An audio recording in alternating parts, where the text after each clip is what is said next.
मैं आपको और अपने जो हमारे दोस्त जुड़ रहे हैं हमारे लाइव स्ट्रीमिंग में, उनको बता दूं कि अभितोको रूम थिएटर ने पिछले साल एक सिलसिला शुरू किया था लाइव शो करने का, और 13-13 एपिसोड के अलग-अलग सीजन्स हमने तय किए थे, क्योंकि लगातार करने वाले और देखने वाले दोनों थक सकते थे, तो बीच में एक ब्रीदिंग स्पेस होना चाहिए। तो हम लोगों ने 13 एपिसोड किया पहले सीजन में, दूसरे में 13 एपिसोड किया, और इन दोनों के अनुभवों के साथ जो कुछ सीखा, जो पाया, जो दिया, उन सबको समेट के एक नए जोश के साथ हम तीसरे अटेम्प्ट के लिए तैयार हो रहे हैं। आपके दिमाग में, आप चूंकि सालों से कर रही हैं ये रूम थिएटर, मुंबई में आपने शुरू किया है ये सिलसिला, और अब बहुत लोग कर रहे हैं इस चीज को, पूरे देश में कर रहे हैं इस चीज को। इसका उद्देश्य जब ऑफलाइन रहा होगा तो एक अलग रहा होगा, ऑनलाइन लेकर आने का उद्देश्य और पिछले 2 सीजन्स का अनुभव, क्योंकि हम बहुत दिन बाद आ रहे, तो रिकैप कर लेते हैं कि ये आपके लिए क्या रहा, ये आपने क्यों शुरू किया और अब तक का आपका अनुभव क्या रहा। फिर से एक बार सभी देखने वालों को प्रणाम और नमस्कार। और इस तीसरी सीजन की शुरुआत की योजनाओं के साथ हम यहाँ हाजिर हुए हैं और उस पर हम बात करेंगे, लेकिन पहले प्रतिमा की बातों का जवाब कि जब हमने अभितोको, सबसे पहले तो थोड़ा सा हम अभितोको के बारे में ही बता दें कि अभितोको हमने 2001 में इसको शुरू किया था, ऐसे ही बगैर किसी, जैसे कहते हैं कि एक सुपारी लेकर मन में संकल्प कर लेना, तो हमने उसको शुरू किया था। उद्देश्य ये था कि हम लोगों से, आम जन से जुड़े और इस समाज में एक सामाजिक व्यक्ति होने के कारण हमारी जो इस समाज के प्रति जिम्मेदारी बनती है, आम लोगों के प्रति जिम्मेदारी बनती है, उन जिम्मेदारियों की तरफ हम आगे बढ़े। हमारे पास चूंकि टूल लिटरेचर था, थिएटर था, आर्ट है, तो हम इन्हीं के माध्यम से समाज को, जो हम समाज से लेते हैं, उनको देने की कोशिश करते हैं। 2014 में मैंने इसी के एक ब्रांच के रूप में हमने अभितोको से अभितोको रूम थिएटर शुरू किया और उद्देश्य ये था कि अभितोको रूम थिएटर के माध्यम से हम थिएटर के नए वेंचर को हम एक्सप्लोर करें, ऐसे वेंचर को कि जो हमारे लिए ज्यादा फ्रूटफुल हो, ज्यादा अप्रोचेबल हो, ज्यादा हमारे कंट्रोल में हो और ज्यादा हमारी पहुंच में हो। और चूंकि हमारे कंट्रोल और हमारी पहुंच में रहेगा तो हम ज्यादा लोगों तक पहुंच सकेंगे और ज्यादा लोग हम तक पहुंच सकेंगे। यहाँ कंट्रोल या कमांड का ये मतलब नहीं है कि मैं कोई लीडर बन करके या मैं कोई हिटलर बन करके मैं कुछ कमांड कर रही हूँ। कहने का ये मतलब कि थिएटर के नए नॉर्म्स के साथ हम इसमें आने की हमने कोशिश की और हम इसमें काफी हद तक सफल भी रहे। हमारे अभितोको रूम थिएटर का उद्देश्य बहुत, जब हमने फिजिकल शुरू किया था 2014 से, उद्देश्य बहुत ही क्लियर था। एक तो ये कि जितनी भी नई प्रतिभाएं तो हैं ही, उसके साथ साथ जो हमारे एस्टैब्लिश्ड टैलेंट्स हैं और लोग हैं, रंगकर्मी हैं, हम उन्हें भी अभितोको रूम थिएटर में लेकर के आए, नंबर 1। नंबर 2 कि थिएटर को लेकर के जो हम प्रोसीनियम थिएटर करते हैं, उस थिएटर में इतना खर्चीला वो है कि आम थिएटर रंगकर्मियों के बस में वो उतना अफोर्ड करना मुश्किल हो जाता है। तो वहां हम इसको उस हिसाब से भी अप्रोचेबल बना सके ताकि हर कोई आए और हर कोई थिएटर कर सके। तीसरी बात ये थी कि हम छोटे छोटे पॉकेट्स में अगर हम थिएटर करते हैं, रादर दैन की, क्योंकि हर शहर, गांव, कस्बे, किसी भी जगह नंबर 1 की उस तरह से थिएटर हॉल नहीं है। तो थिएटर हॉल नहीं है तो ऑल्टरनेट हम क्या थिएटर हॉल के रूप में हम क्या शुरू कर सकते हैं, क्या हम ये लेकर आ सकते हैं। तो इसके लिए हमने रूम थिएटर की संकल्पना की और छोटे छोटे हब में हमने ये करने की शुरुआत की। हमने अपने घर से, ये जो आप पीछे जो ये हॉल आप हमारा देख रहे हैं, यहीं से हमने इसकी शुरुआत की थी।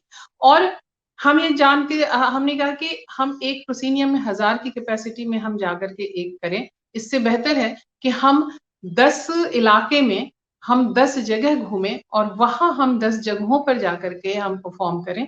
तो एक तो हम उस इलाके में उस इलाके के लोगों के पास पहुंच पाएंगे और उनके लिए हम तक पहुंचना ज्यादा आसान हो जाएगा भौगोलिक परिस्थितियों को देखते हुए। और दूसरे कि हम और हमारे कलाकार, हमारे साथ जो टीम है, उनको एक साथ 10 परफॉर्मेंस करने के मौके मिलेंगे। जो हम अगर 1000 में करेंगे तो एक परफॉर्मेंस मिलेगा। दूसरा, इसका जो खर्च है वो खर्च बहुत लिमिटेड होगा। तीसरा कि उस खर्चे में जो हमारा लिमिटेड खर्च है, उस लिमिटेड खर्च में हमारे पास जितनी भी राशि है, अगर राशि है तो, अगर हमें स्पॉन्सरशिप मिलती है तो उसमें से मैं प्रेफर करती हूँ कि मैं अपने आर्टिस्ट को और अपने राइटर को उसमें से मैं मानधन दूं। तो इन सारी चीजों के साथ मैंने फिजिकल अवितोको रूम थिएटर भी शुरू किया था, और उसी को पेंडेमिक में मैंने, चूंकि अब सारी चीजें फिलहाल बंद हैं, तो इसलिए हमने इसको फिजिकल थिएटर से डिजिटल में लेकर आए। उद्देश्य अभी भी हमारा यही है कि हम इसको किस तरीके से पूरी दुनिया तक हम लोगों को इस थिएटर को, रूम थिएटर को लेकर के जा सकें, और साथ साथ रूम थिएटर को लेके जाने के साथ दुनिया भर से लोग हमारे इस डिजिटल प्लेटफॉर्म के माध्यम से जुड़े। लोगों को लग रहा था कि डिजिटल में हम थिएटर कैसे कर सकते हैं, और मैंने जिस तरह से फिजिकल अवितोको रूम थिएटर किया और लोगों के मन में वो भ्रम तोड़ा कि इस जगह भी थिएटर हो सकता है, उसी तरीके से डिजिटल की भी चुनौती हमने ली और बताने की कोशिश की कि हम डिजिटल में भी कलाकार और क्रिएटिविटी कहीं भी खत्म नहीं होती है, कहीं भी रुकती नहीं है। एक रास्ता रुकता है तो दूसरा रास्ता बनता है। तो फिजिकल रास्ता भी शायद रुका हुआ है, डिजिटल रास्ता बन गया है, और ये डिजिटल रास्ते के माध्यम से हमने परफॉर्मेंस करने और करवाने शुरू की। एक मॉडरेटर के तौर पे मैं ये महसूस भी करती रही थी हमारे जो पिछले 2 सीजन्स हुए कि कितने अलग-अलग ड्राइंग रूम्स को हमने मंच में तब्दील कर दिया, कितने अलग-अलग बैकग्राउंड्स देखने को हमें मिले। और जब हम तैयारियां करते थे, जब हम फ़ोन करते थे, तो एक चिंता होती थी कि साउंड कैसी होगी, आवाज़ के साथ रोशनी कैसी होगी, जो हम लोग कहते हैं ना ध्वनि और प्रकाश होता है रंगमंच पर, अपने घर में कैसे करेंगे। मगर लोगों ने मैंने कुछ हमने ऐसे भी प्रोग्राम किए जिसमें अलग से उन्होंने लाइट अरेंज की, माइक अरेंज किया, पीछे घर को, ड्राइंग रूम को एक बिल्कुल मंच की तरह सजाया, बहुत एफर्ट डाला। और जिस उद्देश्य से आपने शुरू किया था रूम थिएटर, उसको डिजिटल मीडियम पर भी हम उतनी ही शिद्दत के साथ ला सके। तो मेरे सवाल का जो दूसरा हिस्सा था वो अब मैं जानना चाहूंगी, आपका अनुभव क्या रहा 2 सीजन्स का? सबसे पहला अनुभव तो मेरा ये रहा कि जब मैंने इसके ऊपर बात की और तुमसे बात की और तुमने कहा कि हाँ मैं इसमें साथ हूँ, तो एक से भले दो की जो ताकत होती है, एक से एक बढ़ करके, एक से एक और एक मिलकर के 11 होते हैं। तो पहले तो ये आया कि अब हम एक और एक दो नहीं है, एक और एक 11 है। हमने शुरू किया था सोलो थिएटर से, क्योंकि उस समय बहुत ही हालत खराब थी पेंडेमिक से, और हम नहीं चाहते थे कि इवन रिहर्सल के लिए भी 2 अलग-अलग व्यक्ति एक जगह जुटे। तो ऐसे समय में सोलो थिएटर बेस्ट थिएटर होता है, सबसे ज्यादा चुनौती परक तो होता ही है। तो हमने सोलो की का सीजन हमने शुरू किया था, और देश से ही नहीं विदेश से भी परफॉर्मर आए, और केवल बड़े ही नहीं बच्चे भी परफॉर्मर आए। और उसमें हम ये बताएं कि 8 साल के उम्र के बच्चे से लेकर के बड़ी उम्र के सभी लोगों ने उसमें परफॉर्म किया था, और नए लोगों ने भी परफॉर्म किया था, और जो एस्टैब्लिश्ड हमारे रंगकर्मी हैं उन्होंने भी परफॉर्म किया था। और ये भेद करना मुश्किल था कि कौन नए हैं और कौन पुराने हैं, क्योंकि सबने अपने अपना बेस्ट देने की और रियल बेस्ट देने की कोशिश की थी और दिया था। दूसरा सीजन हमने जब शुरू किया, तो दूसरे सीजन में हमारी फिर हमने थोड़ा सा उसको चेंज किया कि अब सोलो से हम इसे थोड़ा सा आगे लेकर के आए, और नाटक के अलावा हम इसे और भी दूसरे क्षेत्रों में लेकर के आए। तो वहां हमने फिर सोलो थिएटर, ग्रुप थिएटर, और इसके साथ साथ हमने क्लासिकल डांस और क्लासिकल म्यूजिक, इनको हमने इस सेकंड सीजन में इनकॉर्पोरेट किया था। और रिस्पॉन्स हमेशा की तरह जो परफॉर्मर हैं, कुछ जो एप्रीहेंसिव थे कि अरे डिजिटल में हम कैसे कर पाएंगे, तो उनका भी वो एप्रीहेंशन खत्म हुआ, टूटा। और जो इसके लिए सोच रहे थे कि हाँ करते हैं, जो एक्सपेरिमेंटल थे, तो उन्होंने तो कहा है कि हाँ भाई करते हैं दीदी, कोई दिक्कत नहीं है। तो दोनों की ही प्रतिक्रिया और बड़ी ओवरवेलमिंग प्रतिक्रिया थी। और हमारे जो परफॉर्मर्स थे उन्होंने पूरा सहयोग दिया हर हफ्ते। मुझे जहाँ तक याद है कई बार ऐसा भी हुआ कि कुछ वाकई तकनीकी समस्याएं आई या कुछ और तरीके की समस्याएं आई। कभी ऐसा हुआ जब हम सेकंड सीजन में थे कि 2 कलाकार अलग-अलग जगह से एक जगह पहुंचने हैं और वो नहीं पहुंच पा रहे हैं, तो वो जहां भी अटके हुए हैं वहीं से वो परफॉर्म कर रहे हैं और बहुत ही खूबसूरती के साथ कर रहे हैं। तो ये एक हम लोग, मेरा जो अपना अनुभव रहा, मैं अगर मैं बताऊं एक लाइन में, तो वो ये था कि थिएटर एक टीम वर्क है, ये हमने सीखा है हमेशा, समूह कार्य है रंगमंच। लेकिन वो समूह अलग अलग शहर में बैठकर भी बन सकता है, एक साथ काम कर सकता है। ये अनुभव बहुत सुंदर रहा ऑनलाइन का। एक चीज मैं आपसे पूछूंगी, जब हमने, आपने जो पहले सीजन का जिक्र किया कि जिसमें हर उम्र के परफॉर्मर थे और शुरुआत ही हमने बच्चों से की थी, ये बच्चे आपके ऑनलाइन एक्टिंग क्लास से आ रहे थे और कमाल का पहला परफॉर्मेंस कमाल का कर रहे थे।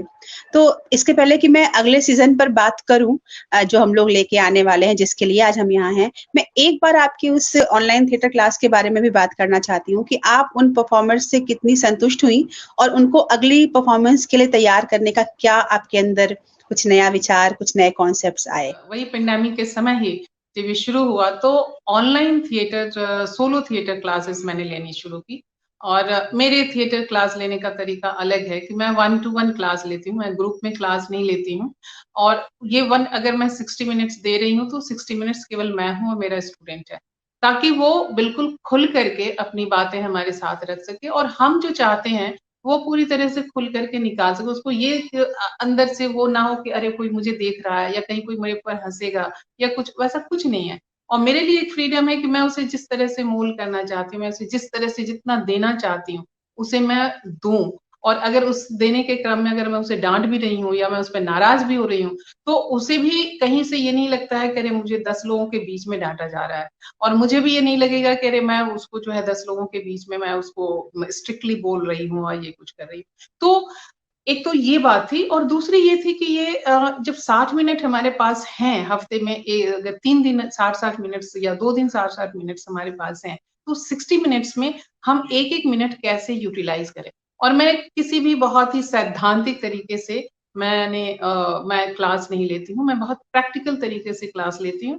और जो हमारे स्टूडेंट, चाहे वो 8 साल का बच्चा हो या फिर चाहे वो 40 साल के हों, उन सब से मैं स्क्रिप्ट लिखवाती हूँ, उनकी चीज़ को ही मैं तैयार करके उनको देती हूँ। तेरा तुझको सौंपत क्या लागे है मोय, तो वही उनसे डिस्कस करके उनकी ज़िंदगी के कुछ पहलुओं को, पन्नों को निकाल करके उससे मैं स्क्रिप्ट तैयार करवाती हूँ। फिर उस स्क्रिप्ट के माध्यम से डायलॉग डिलीवरी क्या है और डायलॉग के माध्यम से हमारा माइंड, बॉडी, सोल, वॉइस, ये सारी चीज़ें कैसे रिकनेक्ट होती हैं और रिजुविनेट होती हैं, इसके बारे में हम उसमें जानकारी देते हैं। और जब वो परफॉर्म करते हैं तो मुझे खुद ही हैरानी होती है कि ये पहली बार ये सब लोग, और जितने चांस की बात रही है कि जितने भी मेरे स्टूडेंट रहे सब नॉन थिएट्रिकल रहे हैं, जिन्होंने पहले कभी कोई थिएटर नहीं किया। लेकिन जब वो मंच पर आते हैं और जब यहाँ उन्होंने प्रस्तुति की, तो मेरे लिए भी it was a great surprise कि वाओ!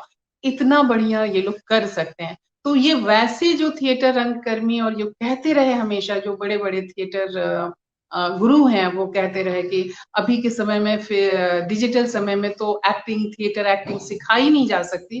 तो मैंने इस चुनौती को स्वीकार करने की कोशिश की और कहा कि हाँ, देखते हैं कि लोग थिएटर एक्टिंग कर सकते हैं कि नहीं। और मुझे नाज़ है उन लोगों पर कि उन्होंने मेरे विश्वास पे हमारा साथ दिया और प्रूव करके दिया है। So I am very proud of them. तीसरा सीजन आपने प्लान कर लिया है, ये कोई सरप्राइज है क्या? क्योंकि अब तक कहीं कोई, आज पहली बार हम बस चर्चा कर रहे हैं ऑनलाइन, अदरवाइज ये कहीं कुछ प्लानिंग चल रही थी, कुछ सरप्राइजेस थे, क्या था?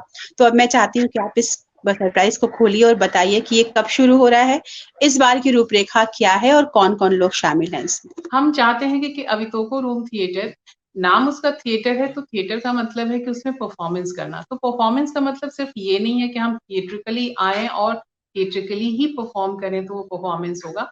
हम ये चाहते हैं कि आप जो भी लेकर के आ रहे हैं, अपने क्रिएटिव एंगल का जो भी रूप लेकर के आ रहे हैं, उसे आप परफॉर्म करें। अगर आप पेंटिंग भी लेकर के आ रहे हैं, तो आपकी पेंटिंग किस तरीके से उसको परफॉर्म कर सकते, उसमें आप परफॉर्म कर सकते हैं, ये देखना और दिखाना भी हमारा इसमें एक हिस्सा होगा। तो उस तरीके से हमने फिजिकल में भी ये किया था कि हमने फिजिकल में अलग-अलग जॉनर लिए थे। उसी तरीके से ये अभी डिजिटल है, तो हमने इस बार इस सीज़न 3 में हमने रखा है व्यंग्य विधा को। क्योंकि व्यंग अपने आप में एक बहुत मारक विधा है और मारक और प्रेरक और उत्प्रेरक और गुदगुदाती हुई और टीसती हुई विधा है। और इस विधा में बहुत काम हो रहे हैं और शुरू से बहुत काम, अगर हम ये कहें कि भारतेंदु हरिश्चंद्र का नाटक अगर हम अंधेर नगरी चौपट राजा अगर हम देखें तो ये वो उसी व्यंग विधा का एक ज्वलंत उदाहरण है, नाटक और व्यंग विधा में एक ज्वलंत उदाहरण है। तो इस बार हम वो उस व्यंग विधा को लेकर के आ रहे हैं और इसी पे मैं बहुत लगातार मैं काम कर रही थी कि जो हमारे व्यंग हस्ताक्षर हैं पूरे देश दुनिया में फैले हुए, उन लोगों से संपर्क करना, उनको बताना कि वो आएंगे और वो परफॉर्म करेंगे। परफॉर्म का मतलब कि वो बैठ करके केवल ऐसे पढ़ेंगे नहीं, बल्कि वो परफॉर्म करते हुए अपनी रचना को यहाँ पर प्रस्तुत करेंगे। लेकिन फिर से मैं कह रही हूँ परफॉर्म करने का मतलब कि वो थिएट्रिकली परफॉर्म नहीं करेंगे, वो आएंगे जैसे हम और आप आपसे बात कर रहे हैं उस तरीके से ही वो अपने व्यंग्य की प्रस्तुति करेंगे। तो ये 13 सीजन 13 अलग अलग व्यंग्यकार इसमें आएंगे और अपनी रचनाओं को यहाँ पर प्रस्तुत करेंगे और ये शुरुआत हम कर रहे हैं 17 तारीख से। और उद्घाटक और उद्घाटन सत्र कह लें या उद्घाटक परफॉर्मेंस जो है वो हिंदी के बहुत जाने माने और बड़े और सफल व्यंग्यकार हैं प्रेम जन्मेजय जी। उसके बाद 24 तारीख को हम कर रहे हैं, उसमें आ रहे हैं डॉक्टर प्रताप सहगल। 1 अक्टूबर को पिलकेंद्र अरोड़ा आ रहे हैं। 8 अक्टूबर को हरीश नवल जी, डॉक्टर हरीश नवल आ रहे हैं। इस बार फिर से जैसे पिछले साल भी हमने किया था कि दशहरे दिवाली के कारण हमें 1-2 एपिसोड हमें ड्रॉप करने पड़े थे। इस बार भी 15 अक्टूबर दशहरे के कारण हम उसे ऑफ रख रहे हैं, नहीं कर पा रहे हैं। तो 22 अक्टूबर को डॉक्टर सूर्यबाला आएंगे। 29 अक्टूबर को राम कुमार सिंह आएंगे जो फिल्म मेकर हैं, पत्रकार हैं, कहानीकार हैं, व्यंग्यकार हैं। 5 नवंबर को फिर से हम दिवाली के कारण हम ऑफ रखेंगे। 12 नवंबर को गिरीश पंकज जी आ रहे हैं। 19 नवंबर को प्रवीण झा यूएस से आ रहे हैं, जिन्हें अभी कलिंग लिटरेरी फेस्टिवल का पुरस्कार भी मिला है। 26 नवंबर को अभी बात हमारी हो रही है। 3 दिसंबर को पंकज सुबीर जी आ रहे हैं, जिन्हें अभी व्यंग यात्रा का पुरस्कार अभी अभी 1 हफ्ते पहले मिला है। 10 दिसंबर को कनाडा से समीर लाल यानी उड़न तश्तरी जी आ रहे हैं। 17 दिसंबर को समीक्षा तैलंग आ रही हैं और 24 दिसंबर को गीता पुष्पशॉ आ रही हैं। उनकी तबीयत अभी थोड़ी सी नासाज है और अगर वो सही रही, ठीक रही तो आएंगी, या फिर डॉक्टर सरोजनी प्रीतम से भी हमारी बात हो रही है और डॉक्टर सरोजनी प्रीतम आ जाएंगी तो डॉक्टर सरोजनी प्रीतम आएंगी। तो इस तरीके से हमारे 13 एपिसोड के ये 13 नगीने हैं। एक प्रश्न मेरे जहन में आपकी लिस्ट सुनते सुनते आया दीदी कि ये सारे बड़े नाम हैं जो लिखते रहे हैं, जिन्होंने व्यंग में लिखकर व्यंग की विधा को चमकाया है, उसके सही माने को तलाशा है, उसके उद्देश्य तक पहुंचे हैं। व्यंग करना किसी का मजाक उड़ाना नहीं होता, आप उसके जरिए कुछ लक्ष्य साध रहे होते हैं, तो हमें वहां तक पहुंचाया। ये लेखक तो कमाल के हैं, लेकिन परफॉर्मेंस, आर यू श्योर? आप ही मेंटर हैं, आप ही गुरु हैं, मैं जानती हूँ इन सबको। आपने कहा है कि ये आप सबका मार्गदर्शन करेंगे एक तरह से एक परफॉर्मर के तौर पे, तो ये आपके दिमाग में बात कैसे आई और क्या आपको लगता है कि एक लेखक परफॉर्मर भी हो सकता है? कहाँ पहुंचेंगे ये तो मैं अभी भी नहीं जानती, क्योंकि हमें जिंदगी एक ऐसी है कि हमें अगला स्टेप ही हमें नहीं पता चलता कि हमारे जिंदगी का अगला स्टेप क्या होने वाला है। लेकिन हर चीज में हम बेहतरी की उम्मीद करते हैं और ये जो नाम हमने बताए हैं वो सब के सब दिग्गज हैं व्यंग्य की फील्ड में, व्यंग्य के क्षेत्र में। और हमने उनसे बात की, हमने व्यंग्य, मैं अभी इसके पहले भी अभी जस्ट मैंने कहा कि परफॉर्मेंस का मतलब हमें परफॉर्मेंस को बहुत इलेबोरेटेड फॉर्म में देखना होगा।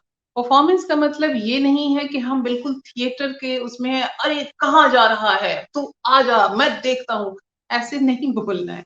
अगर एक लेखक है तो लेखक वो अपनी लेखकीय परफॉर्मेंस वो करेगा, लेकिन लेखकीय परफॉर्मेंस का भी एक जो है कि परफॉर्मेंस का जो एक शिराजा होता है, उस शिराजा में मैं बहुत प्रैक्टिकली मैं बात करती हूँ कि अगर मैं यही कहूँ कि ये देखो कि मैं अगर ऐसे मैं पढ़ रही हूँ तो मेरा सर नीचे झुक जाएगा, मेरी आंखें नीचे झुक जाएंगी, मेरी आवाज नीचे चली जाएगी, तो लोग जो है वो मेरे से कट जाएंगे। तो मैं लोगों से यही कहती हूँ कि आप अगर पढ़ रहे हैं और अगर आप कर रहे हैं तो आप ऐसे भी पढ़ सकते हैं, ऐसे भी पढ़ सकते हैं। तो इससे जो है लोगों का जुड़ाव और ये सिर्फ डिजिटल की ही बात नहीं है, ये फिजिकल की भी बात है। तो मैं लोगों से सिर्फ ये बता रही हूँ, लोगों से कह रही हूँ, अनुरोध कर रही हूँ कि आप इस तरह से परफॉर्म करेंगे तो हमें ज्यादा अच्छा लगेगा और हमारे दर्शकों को भी ज्यादा अच्छा लगेगा। बाकी तो अब सभी इतने वरिष्ठ हैं और अपने अपने अपने व्यंग की विधा में इतने ऊंचे उस पर कद पर पहुंचे हुए हैं कि उनसे मैं किसी भी तरीके का मैं उनसे उनके ऊपर कोई डिक्टेटरशिप मैं कर नहीं सकती हूँ, मैं सिर्फ अनुरोध कर सकती हूँ। मेरे अनुरोध को माना है एंड लेट्स सी कि क्या होता है, कैसे होता है। जो भी करेंगे अच्छा ही करेंगे। आखिर वो भी तो चाहेंगे ही कि हमारे व्यंग के बाण जो हैं वो लोगों के दिलों तक सीधा निशाना ऐसे ले कि उनके दिमाग में एक हल्की सी बिसबिसाहट वो उत्पन्न करें। गालिब ने कहा था, कोई मेरे दिल से पूछे तेरे तीरे नीम कश को। तो जो आधा गढ़ के रह जाए वो है व्यंग बाण, आधा गढ़ता है फिर वो दुखता रहता है जब तक उसका हल न मिल जाए।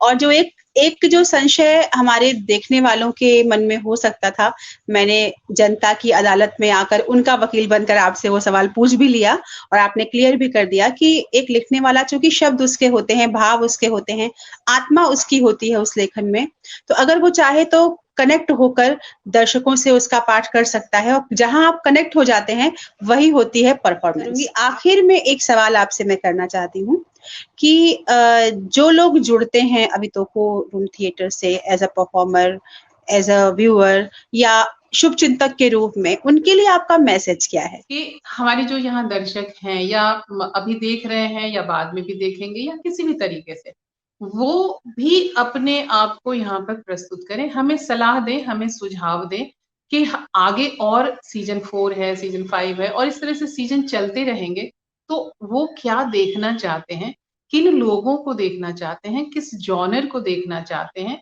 किनका पार्टिसिपेशन वो चाहते हैं। और वो पार्टिसिपेशन अगर वो हमारे अपनी कैपेसिटी में हुआ कि हम उन्हें बुला सकते हैं और तो हम उनको जरूर बुलाएंगे। अगर आप हमें सहयोग कर सकते हैं कि हाँ इनको आप लेकर के आए, उनसे संपर्क मैं कर लूंगा या मैं कर लूंगी, हम कर लेंगे और हम मिलजुल करके करते हैं, तो ये प्लेटफॉर्म आपका है। मुझे बहुत खुशी होगी कि आप सब लोग इस प्लेटफॉर्म का, अभितोको रूम थिएटर का हिस्सा बनेंगे, एक कार्यकारिणी दल के रूप में भी और एक परफॉर्मर के रूप में भी।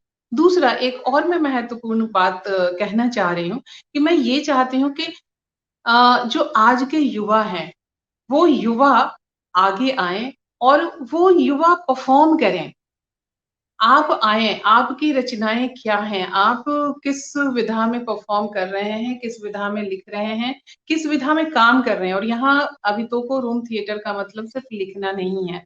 आप अगर पेंटिंग कर रहे हैं, आप अगर फोटोग्राफी कर रहे हैं, तो आप अपनी फोटोग्राफी को क्या करते हैं, कैसे फोटोग्राफी करते हैं, किस तरीके से आप उसकी यात्रा अपनी करते हैं, आप कैसे तय करते हैं कि मुझे ये फोटो लेना चाहिए, मुझे वो करना चाहिए। वैसे ही जब आप पेंटिंग करते हैं, वैसे ही आप जब किसी और विधा में हैं, आप सिनेमेटोग्राफी करते हैं, आप स्क्रिप्ट लिखते हैं, आप लिरिक्स लिखते हैं। गीत लिखना, कविता लिखना अलग है, फिल्मों के लिए या टेलीविजन के लिए लिरिक्स लिखना अलग है। तो वो आप वो सब भी यहाँ पर हमें बताएं, आप आगे आए। बल्कि जो कॉरपोरेट्स हैं, जो हमारे पब्लिकेशन संस्थान है, प्रकाशन संस्थान है, वे लोग भी आए, वे भी बताएं कि किस तरह की लेखनी को हम प्रकाशित करते हैं और करना चाह रहे हैं, ताकि लोगों को ये एक गाइडलाइंस मिले कि हाँ, जो नए लेखक हैं या इवन जो एस्टैब्लिश्ड लेखक भी हैं, जो थोड़ा सा अपने आप को लगता है कि अब आज की भीड़ में हम अलूफ से हो रहे हैं या हमें छोड़ा जा रहा है, तो वो भी जुड़े कि आज का करंट ट्रेंड क्या है और किस तरह का हमें लिखना चाहिए। तो ऐसे प्रकाशन संस्थान के लोग भी इसमें आए, जुड़े। हम उनसे भी बातचीत करना चाहेंगे, नए लोगों से बात करना चाहेंगे। और एक और जो मेरे मन में, जो मेरे मन की बात होती है कि वो ये कि जो हमारी धरोहर है, हम बहुत उत्सुक रहते हैं अपनी बातों को कहने। हर को अच्छा लगता है कि मेरा लिखा हुआ, मेरा किया हुआ अब देखो, पढ़ो, सुनो। लेकिन जो हमें अपनी पूरी थाती विरासत सौंप के गए हैं, जिन्हें हम धरोहर के रूप में हम कहते हैं, कि जो हमारे बड़े बड़े लेखक और रचनाकार हुए, उनकी चीजों को भी हम यहाँ पर लेकर के आए। तो मैं आप लोगों से भी जानना चाहूंगी कि अगर हम मान लीजिए कि हम अयोध्या सिंह उपाध्याय हरिऔध को या मैथिली शरण गुप्त को या प्रेमचंद को या सुरजीत पातर को या अमृता प्रीतम को या कृष्णा सोबती को या बेनजीर भुट्टो को या मार्गरेट थैचर की लिखी हुई कहानी को अगर हम यहाँ लेकर के आना चाहते हैं तो हम कैसे लेकर के आए, वो अगर आप लोग भी हमें सजेस्ट करेंगे, और मैं चाहूंगी कि आप लोग हमें सजेस्ट करें। आप हमारे इसके लिए आप प्रतिमा सिन्हा के उनके फेसबुक के मैसेंजर का इस्तेमाल कर सकते हैं, मेरे मैसेंजर का इस्तेमाल कर सकते हैं, या अभी तोको रूम थिएटर का जो पेज है उसके मैसेंजर का इस्तेमाल कर सकते हैं। और हम तक पहुंचना बहुत ही आसान है, बस आप जिस दिन पुकारोगे हम पहुंच जाएंगे। धरोहर श्रृंखला हमने ऑलरेडी प्लान कर रखी है, तो उसमें जो हमने बनाए हैं अलग अलग सेक्शंस, आप भी सुझाव भेजें, अगर हमें कहीं कुछ रिप्लेस करना होगा तो हम कर सकते हैं। जनता की मांग पर अपनी हम लिस्ट को शफल भी कर सकते हैं और कुछ नया जोड़ सकते हैं। और धरोहर श्रृंखला तो ऐसी है जिसके भी कई सारे हमें वॉल्यूम निकालने होंगे। तो बहुत बहुत धन्यवाद जो हमारे दोस्त हमें देख रहे हैं। जब हम साहित्य और रंगमंच की बात करते हैं, रंगमंच में सब कुछ है, कला, संगीत, साहित्य, नृत्य, गायन, वादन, कुछ ऐसा नहीं बचा है जो रंगमंच पर नहीं है। तो वो जुड़ें, और बेशक हम लोग हमेशा कुछ नया करने की कोशिश हर बार करते रहे हैं। फिलहाल व्यंग बाण लेके तरकश हमारा एकदम तैयार है, और आप उस यात्रा के सहभागी बनेंगे जो क्रिसमस के एक दिन पहले तक आपके साथ चलेगी। फिर हम नए साल के सेलिब्रेशन में जुट जाएंगे और नए साल में फिर कुछ नया लेकर आएंगे। हमारा जो प्रोग्राम का जो फॉर्मेट है, शुरुआत हम दीदी भी हमारे साथ होंगी, हम अतिथि का स्वागत करेंगे और फिर परफॉर्मेंस, फिर उनसे बातचीत। तो फिलहाल इन सारी बातों को ध्यान में रखते हुए जो दीदी ने बताई हैं, हम अभी आपसे विदा लेते हैं। तब तक के लिए नमस्कार, खुश रहिए, अपना ध्यान रखिए, अपने लोगों का ध्यान रखिए।